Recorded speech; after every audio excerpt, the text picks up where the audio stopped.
કેન્દ્રીય સંસદીય બાબતોના પ્રધાન કિરેન રિજિજુએ 18મી લોકસભાનું પ્રથમ સત્ર 24 જૂનથી શરૂ થશે અને 3 જુલાઈએ સમાપ્ત થશે તેમ જણાવ્યું છે.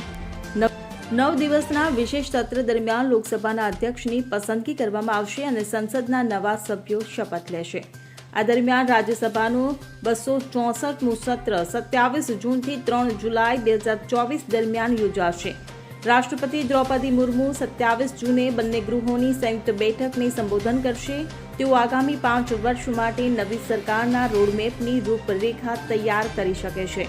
રાષ્ટ્રપતિના અભિભાષણ પછી વડાપ્રધાન નરેન્દ્ર મોદી સંસદમાં તેમના મંત્રી પરિષદનો પરિચય કરાવે તેવી અપેક્ષા છે.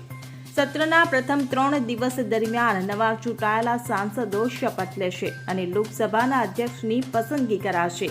મહત્વનું છે કે 2014 પછી આ પહેલું સંસદ સત્ર છે જેમાં ભાજપ ઓછી તાકાત સાથે સત્તામાં પરત ફર્યું છે. Bureau report CN24 news. હવે જુઓ દેશ દુનિયાની તમામ ખબરો તમારી આંગળીના ટેરવે. ઉઠાવો મોબાઈલ અને Google Play Store પરથી ડાઉનલોડ કરો અમારી CN24 ન્યૂઝ મોબાઈલ એપ.